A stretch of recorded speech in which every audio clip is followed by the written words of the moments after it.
Hello and welcome to Daily Dose Radio, a 5-minute-a-day podcast studying the Psalms verse by verse, recorded here in the dining room of the Bible Bistro, located in Sharonville, Ohio.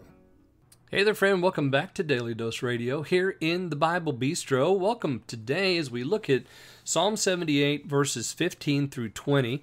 It's going to be our text today. And this is, again, a maskil of Asaph, the Psalm 78, which I believe is an expansion on Psalm 77, 11, and 12. There he talks about meditating on the works of God and talking about them. And why would he talk about them? Because there are children that need to learn so that they can put their trust, set their hope in God. And it's not only important for Asaph in his day, but it's also important for us in our day. Christian friend, you need to be telling your children about the great works of God. All of this, everything that he tells us about, can point directly to the New Testament, and we can see in the marvelous deliverance, in the dividing of the Red Sea, in the leading them with the cloud and the light of a fire, all of it. And what we're going to read today relates exactly to the redemption that we have in Christ. These things are an example for us, and we cannot forget that, and we must teach that to our children so that they can connect the Old Testament with the New. It pains my heart greatly as I hear people say that they do not understand nor appreciate the Old Testament. They stay away from it. They don't read it. How can that be?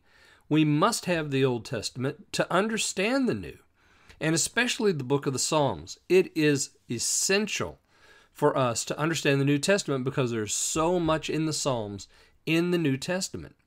And the writers of the New Testament take the Psalms and they interpret the Psalms for us in a Christ-revealing way. And we must have it. We must understand it. And to love it is just to spend a little time in it. That's all in the world it is. Just a little time. And I hope that these 5-minute-a-day, although this week a little more than that, podcasts will help you, especially as you study the Psalms. We must know the Psalms, ladies and gentlemen. And so Asaph here is teaching us. This is why we learn these things. We learn the history so that we can understand our present. And so we can put our trust in God and not forget the works of God. Because when we forget, we become like Ephraim's. We don't want to be like Ephraim. We want to remember all that God has done. Let me read for you 15 through 20. He clave the rocks in the wilderness and gave them drink as out of the great depths. He brought streams also out of the rock and caused waters to run down like rivers. And they sinned yet more against him by provoking the Most High in the wilderness. And they tempted God in their heart by asking meat for their lust. Yea, they spake against God. They said, Can God furnish a table in the wilderness? Behold, he smote the rock, and the waters gushed out. The streams overflowed. Can he give bread also? Can he provide flesh for his people? And that's 15 through 20. He clave the rocks in the wilderness, gave them drink. He brought streams out of the rock. Remember now, the New Testament tells us that the rock there is who? Christ. Paul tells us that the rock that followed them was Christ. So streams out of the rock.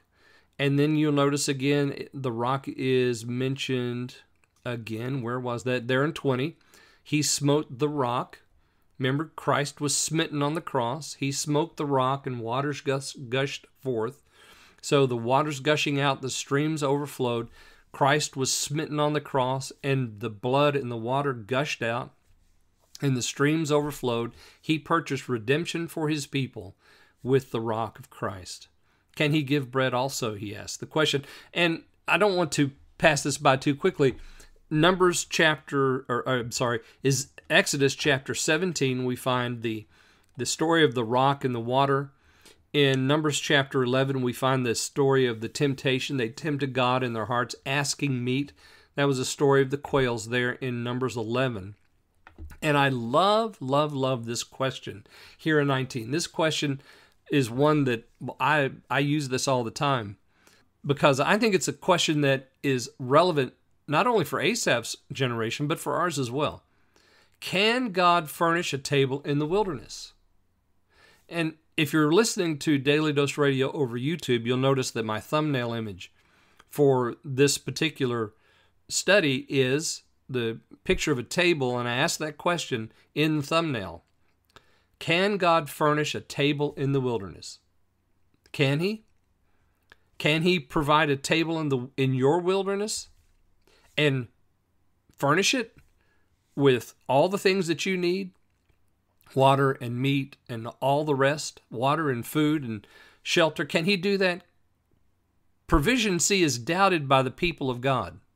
They're in the wilderness. They need water, He provides. They need food, He provides, and yet they complain. They're tempted. They tempt God in their hearts. Why? Because they forgot. That's the whole problem. The problem doesn't stop. They're forgetting God. They're forgetting about His marvelous works in the land of Egypt. They're forgetting about the dividing of the Red Sea. They're forgetting about the cloud and the fire and all the rest. They're forgetting about the water that He provided for them. And then they ask this question, can God furnish a table in the wilderness? Well, my friends, yes, He can. If you're asking that question, if you want to know the answer, yes, He can. Behold, He smote the rock and the waters gushed out. Can He provide you a table in the wilderness? Absolutely, because He smote the rock on the cross and the waters gushed out, and He provided you redemption. And He set a table for you, a table that is everlasting. Come and dine at this table. Can He provide flesh for His people? Absolutely, He did that on the cross. It's all been provided for you. Don't doubt the provision, because He has smote the rock. Now, tomorrow we're going to look at verses 21 through 28. So I hope you'll join me then here on Daily Dose Radio. Thanks for listening to Daily Dose Radio. For more fresh and delicious Bible studies, podcasts, books, and more, check out the Bible Bistro online and on YouTube. Join me again next time for Daily Dose Radio.